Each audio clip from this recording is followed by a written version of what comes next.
Hello दोस्तों, कैसे हैं आप लोग? अच्छे ही होंगे। आज भारतीय संविधान के एमसीक्यू के 30 क्वेश्चन लेके आया हूं जो बहुत ही महत्वपूर्ण है। आप लोग जल्दी से चैनल को सब्सक्राइब एवं लाइक ज़रूर कर दीजिए। चलिए शुरू करते हैं आज के क्वेश्चन। पहला क्वेश्चन, भारतीय संविधान का कौन सा अनुच्छेद संविधान को भारत का सर्वोच्च कानून होने का आधार प्रदान करता है? तो कौन करता है? अनुच्छेद 13। इसका राइट आंसर हो जाएगा ए, जो भारत का सर्वोच्च कानून होने का आधार प्रदान करता है। इसको आइए डिटेल में देखते हैं। तो अनुच्छेद 13 के अनुसार संविधान के विरुद्ध बनाया गया कोई भी कानून शून्य माना जाएगा। यह अनुच्छेद न्यायपालिका को असंवैधानिक कानूनों को निरस्त करने का आधार देता है, इसलिए इसे संविधान की सर्वोच्चता का प्रमुख आधार माना जाता है। चलिए अगला क्वेश्चन, भारतीय संविधान में न्यायिक पुनर्विलोकन की शक्ति मुख्य रूप से किससे संबंधित है? तो जो न्यायिक पुनर्विलोकन की मुख्य शक्ति न्यायपालिका से संबंधित है। इसका राइट आंसर सी हो जाएगा। इसको डिटेल में देखते हैं। तो न्यायिक पुनर्विलोकन का अर्थ है कि सर्वोच्च न्यायालय और उच्च न्यायालय किसी कानून या सरकारी निर्णय की संवैधानिक वैधता की जांच कर सकते हैं। यदि यह संविधान के विरुद्ध हो तो उसे निरस्त किया जा सकता है। तीसरा क्वेश्चन, मौलिक अधिकारों को निलंबित करने की व्यवस्था किस स्थिति में लागू हो सकती है? तो यह राष्ट्रीय आपातकालों में लागू हो सकती है। जो इसका राष्ट्रीय आपातकाल, जो राइट आंसर बी हो जाएगा। इसको आइए डिटेल में देखते हैं।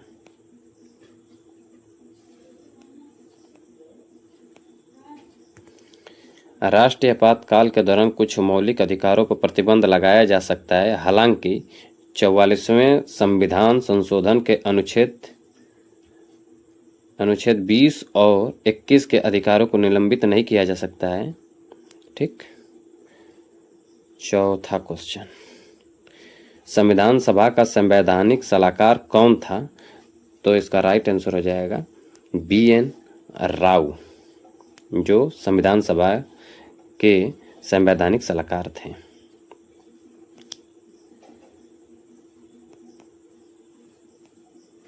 इसको डिटेल में देखते हैं।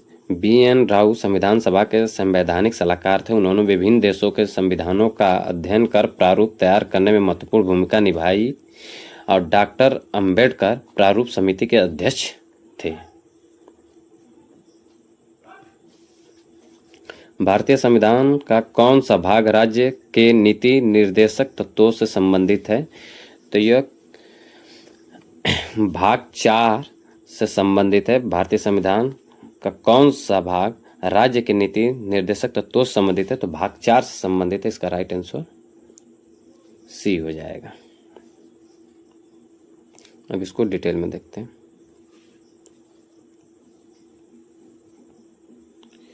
राज्य के नीति निर्देशक तत्व संविधान के भाग 4 अनुच्छेद 36 से 51 में दिए गए हैं। यह न्यायालय द्वारा लागू नहीं कराए जा सकते, लेकिन शासन संचालन के लिए अत्यंत महत्वपूर्ण माने जाते हैं। यह हमारा 5वां क्वेश्चन था। अब 6वां क्वेश्चन, भारतीय संविधान की प्रस्तावना में समाजवादी शब्द किस संशोधन द्वारा जोड़ा गया? तो हमारा जो समाजवादी शब्द है यह 42वां संशोधन द्वारा जोड़ा गया था। इसका राइट आंसर बी हो जाएगा।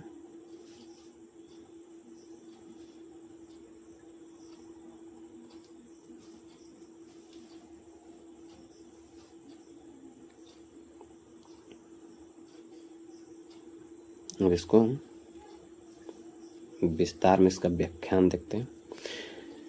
जो वर्ष 1976 में 42वें संविधान संशोधन द्वारा प्रस्तावना में समाजवादी, धर्मनिरपेक्ष, तथा अखंडता शब्द जोड़े गए इस संशोधन को मिनी संविधान भी कहा जाता है। जो हमारा भारतीय संविधान की प्रस्तावना में समाजवादी शब्द के संशोधन द्वारा जोड़ा गया था, वह 42वां संविधान संशोधन के द्वारा जोड़ा गया था। अब 7वां क्वेश्चन, भारतीय संविधान में मौलिक कर्तव्यों को किस देश के संविधान से लिया गया है? तो यह रूस से लिया गया था, जिसे हम पूर्व सोवियत संघ भी कहते हैं। यह इसका राइट आंसर बी हो जाएगा। इसको डिटेल में देखते हैं। मौलिक कर्तव्य को 42वें संविधान संशोधन 1976 द्वारा जोड़ा गया। इनकी प्रेरणा पूर्व सोवियत संघ के संविधान से ली गई थी। वर्तमान में संविधान में 11 मौलिक कर्तव्य हैं। 8वां क्वेश्चन, संविधान संशोधन विधेयक को राष्ट्रपति कितनी बार पुनर्विचार के लिए लौटा सकता है?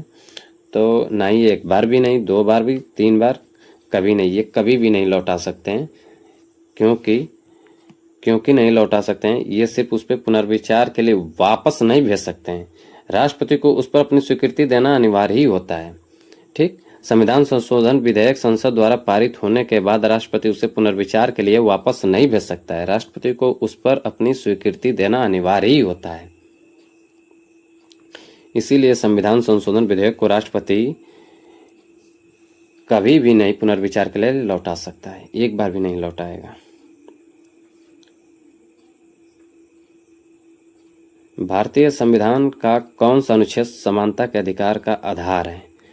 तो कौन सा अनुच्छेद है जो समानता के अधिकार का आधार है? तो अनुच्छेद 14 राइट आंसर ए हो जाएगा। इसको डिटेल में देखते हैं।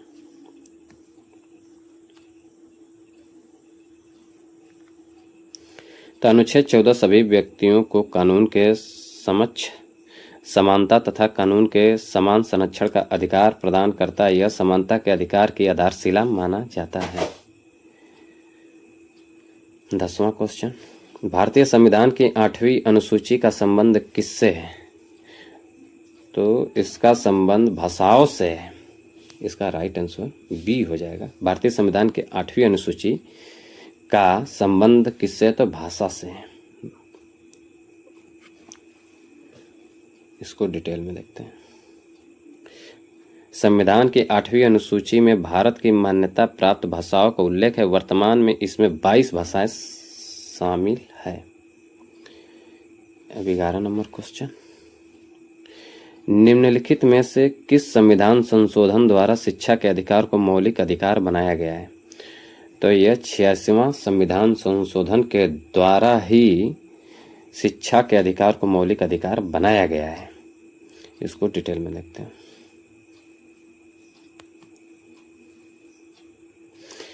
छियासवें संविधान संशोधन अधिनियम 2002 द्वारा अनुच्छेद 21A जोड़ा गया। इसके तहत 6 से 14 वर्ष तक के बच्चों को निःशुल्क एवं अनिवार्य शिक्षा का मौलिक अधिकार दिया गया। यह प्रावधान 1 अप्रैल 2010 से लागू हुआ। 12 नंबर क्वेश्चन, भारतीय संविधान का हृदय और आत्मा किस अनुच्छेद को कहा जाता है? तो ये अनुच्छेद 32 को कहा जाता है। जो भारतीय संविधान का हृदय और आत्मा अनुच्छेद 32 को कहा जाता है। क्यों कहा जाता है, इसको आइए डिटेल में देखते हैं। भारतीय डॉक्टर भीमराव अंबेडकर ने अनुच्छेद 32 को संविधान का हृदय और आत्मा कहा था। इसके माध्यम से नागरिक अपने मौलिक अधिकारों के संरक्षण हेतु सीधे सर्वोच्च न्यायालय जा सकते हैं। इसीलिए इसको डॉक्टर भीमराव अंबेडकर ने हृदय और आत्मा कहा था, अनुच्छेद 32 को। राष्ट्रपति के निर्वाचन से संबंधित विवाद का निर्णय कौन करता है? तो राष्ट्रपति के निर्वाचन से संबंधित विवाद का निर्णय सर्वोच्च न्यायालय करता है। इसका राइट आंसर सी हो जाएगा। इसको थोड़ा डिटेल में देख लेते हैं। राष्ट्रपति और उपराष्ट्रपति के निर्वाचन से जुड़े सभी विवादों का अंतिम निर्णय सर्वोच्च न्यायालय करता है। उसका निर्णय अंतिम और बाध्यकारी होता है। 14 नंबर क्वेश्चन, भारतीय संविधान के किस अनुच्छेद में समान अवसर का अधिकार दिया गया है? तो किस अनुच्छेद में समान अवसर का अधिकार दिया गया है? तो अनुच्छेद 16, इसका राइट आंसर सी हो जाएगा। आइए अब इसको डिटेल में देखते हैं। अनुच्छेद 16 सरकारी नौकरियों में सभी नागरिकों को समान अवसर का अधिकार प्रदान करता है, साथ ही सामाजिक न्याय के उद्देश्य से आरक्षण का भी प्रावधान करता है। अनुच्छेद 16। 15 नंबर, लोकसभा का कार्यकाल सामान्यतः कितने वर्ष का होता है? तो लोकसभा का कार्यकाल सामान्यतः 5 वर्ष का होता है। Right answer B.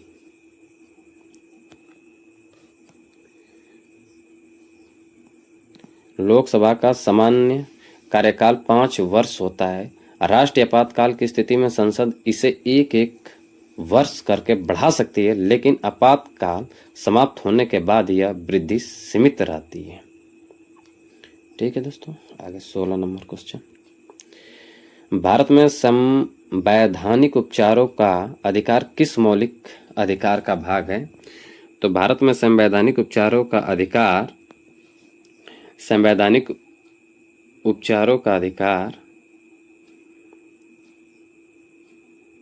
किस मौलिक अधिकार का भाग है? तो इसका राइट आंसर सी हो जाएगा, संवैधानिक उपचारों का अधिकार। इसको डिटेल में देखते हैं। अनुच्छेद 32 नागरिकों को यह अधिकार देता है कि यदि उनके मौलिक अधिकारों का उल्लंघन हो तो वे सीधे सर्वोच्च न्यायालय जा सकते हैं। इसे मौलिक अधिकारों का संरक्षण माना जाता है। 17 नंबर, भारतीय संविधान की प्रस्तावना में संशोधन पहली बार किस मामले में वैध माना गया? तो भारतीय संविधान की प्रस्तावना में संशोधन पहली बार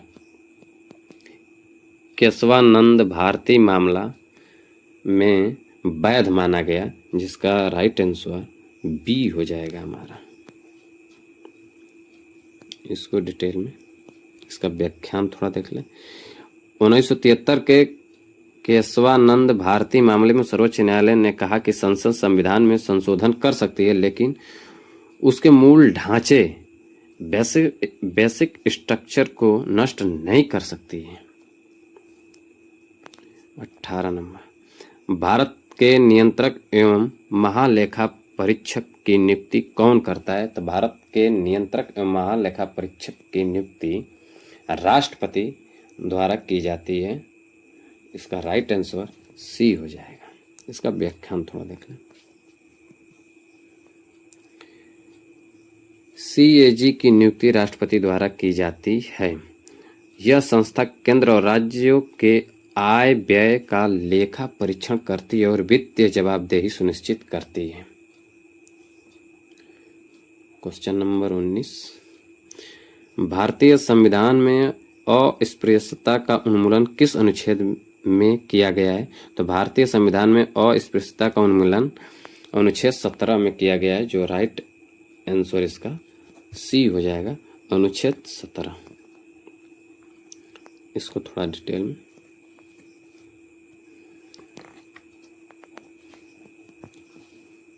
अनुच्छेद 17 अस्पृश्यता को समाप्त घोषित करता है और उसकी किसी भी रूप को दंडनीय अपराध बनाता है। यह सामाजिक समानता स्थापित करने की दिशा में महत्वपूर्ण संवैधानिक प्रावधान है। ठीक।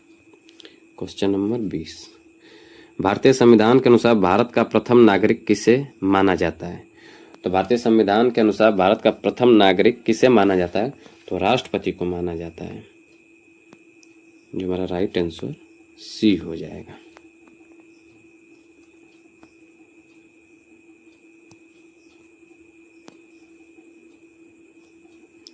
राष्ट्रपति भारत के राष्ट्राध्यक्ष और देश के प्रथम नागरिक होते हैं। सभी कार्यपालिका शक्तियां संविधान के अनुसार राष्ट्रपति के नाम से प्रयोग की जाती है, यद्यपि उनका प्रयोग मंत्रिपरिषद की सलाह पर होता है। मंत्रिपरिषद की सलाह पर ही होता है। क्वेश्चन नंबर 21, भारतीय संविधान के किस अनुच्छेद के अंतर्गत राष्ट्रपति राष्ट्रीय आपातकाल की घोषणा कर सकता है? तो भारतीय संविधान के किस अनुच्छेद के अंतर्गत राष्ट्रपति राष्ट्रीय आपातकाल की घोषणा कर सकता है? तो अनुच्छेद 352। इसका राइट आंसर ए हो जाएगा हमारा। क्यों कर सकता है, इसका व्याख्यान थोड़ा देख लें। अनुच्छेद 352 के तहत युद्ध, बाहरी आक्रमण या सशस्त्र विद्रोह की स्थिति में राष्ट्रीय आपातकाल लगाया जा सकता है। 44वें संविधान संशोधन के बाद आंतरिक अशांति के स्थान पर सशस्त्र विद्रोह शब्द जोड़ा गया। ठीक। क्वेश्चन नंबर 22, भारत में राष्ट्रपति शासन किस अनुच्छेद के अंतर्गत लगाया जाता है? तो किस अनुच्छेद के अंतर्गत लगाया जाता है भारत में राष्ट्रपति शासन? तो अनुच्छेद 356 के अंतर्गत लगाया जाता है। इसका राइट आंसर बी हो जाएगा, जो हमारा इसका राइट आंसर बी हो जाएगा, अनुच्छेद 356। इसका व्याख्या, यदि किसी राज्य में संवैधानिक व्यवस्था विफल हो जाती है तो अनुच्छेद 356 के तहत राष्ट्रपति शासन लगाया जा सकता है। इसे राज्य आपातकाल भी कहा जाता है। ठीक। अगला क्वेश्चन 23 नंबर, भारतीय संविधान में वित्तीय आपातकाल का प्रावधान किस अनुच्छेद में? तो भारतीय संविधान में वित्तीय आपातकाल का प्रावधान अनुच्छेद 360 में है। इसका राइट आंसर हो जाएगा सी, अनुच्छेद 360।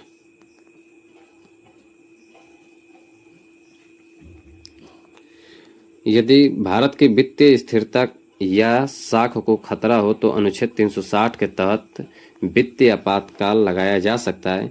अब तक भारत में कभी भी वित्तीय आपातकाल लागू नहीं किया गया, इसीलिए भारतीय संविधान में वित्तीय आपातकाल का प्रावधान किस अनुच्छेद में? तो अनुच्छेद 360 में। राज्यसभा का पदेन सभापति कौन होता है? तो राज्यसभा का पदेन सभापति उपराष्ट्रपति होता है, जिसका राइट आंसर बी हो जाएगा। ठीक।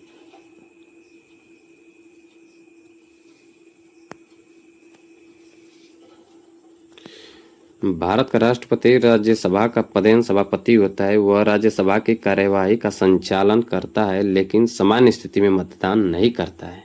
ठीक। क्वेश्चन नंबर 25, लोकसभा अध्यक्ष अपना त्यागपत्र किसे देता है? तो लोकसभा अध्यक्ष अपना त्यागपत्र उपाध्यक्ष को देता है। ठीक। इसका राइट आंसर सी हो जाएगा।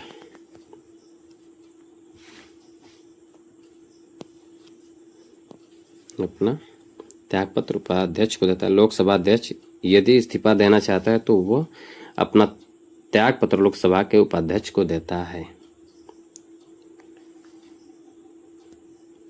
16 नंबर, भारत के संविधान में मौलिक कर्तव्य किस भाग में दिए गए हैं? तो भारत के संविधान में मौलिक कर्तव्य भाग 4A में दिया गया है। राइट आंसर बी इसका हो जाएगा। इसका व्याख्यान देख लें। भाग 4A, मौलिक कर्तव्य संविधान के भाग 4A में अनुच्छेद 51 के अंतर्गत दिए गए हैं। इन्हें 42वें संविधान संशोधन 1976 द्वारा जोड़ा गया था।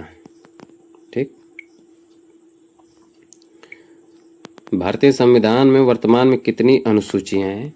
तो भारतीय संविधान में वर्तमान में कितनी अनुसूचियां हैं? तो 12 हैं। राइट आंसर सी हो जाएगा।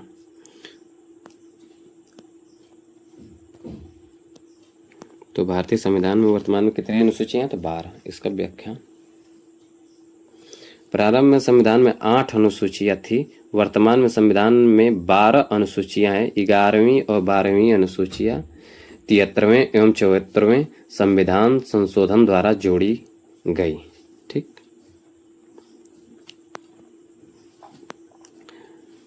संविधान की व्याख्या करने का अंतिम अधिकार किसके पास है? तो किसके पास है? तो तो इसका सर्वोच्च न्यायालय के पास है। संविधान की व्याख्या करने का अंतिम अधिकार सर्वोच्च न्यायालय के पास होता है, जो इसका राइट आंसर सी हो जाएगा।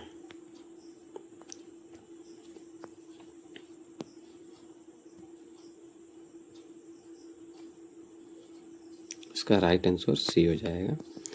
संविधान की अंतिम व्याख्या का अधिकार सर्वोच्च न्यायालय को प्राप्त है। यदि किसी कानून की संवैधानिक पर विवाद हो तो अंतिम निर्णय सर्वोच्च न्यायालय देता है। ठीक, अगला क्वेश्चन 29 नंबर। भारत का सर्वोच्च विधि अधिकारी कौन होता है? तो भारत का सर्वोच्च विधि अधिकारी महान्यायवादी होता है। इसका राइट आंसर बी हो जाएगा। इसका व्याख्यान देख लेते हैं।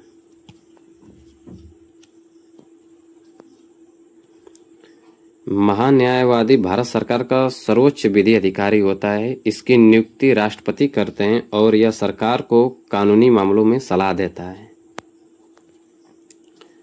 Question number 30। भारतीय संविधान में संशोधन की प्रक्रिया का उल्लेख किस अनुच्छेद में किया गया है? तो भारतीय संविधान में संशोधन की प्रक्रिया का उल्लेख किस अनुच्छेद में किया गया है? तो अनुच्छेद 368 में किया गया है। ठीक, इसका राइट आंसर हो जाएगा हमारा अनुच्छेद 368, राइट आंसर सी। इसका व्याख्यान देख लेते हैं। संविधान संशोधन की पूरी प्रक्रिया अनुच्छेद 368 में दी गई है। संसद इसी अनुच्छेद के अनुसार संविधान में संशोधन करती है, लेकिन वह संविधान के मूल ढांचे को नहीं बदल सकती है। ठीक है, ठीक है दोस्तों, चैनल को सब्सक्राइब और लाइक जरूर कर दीजिएगा। ये चैनल है, ठीक ना, इसे लाइक और सब्सक्राइब जरूर कर दीजिएगा।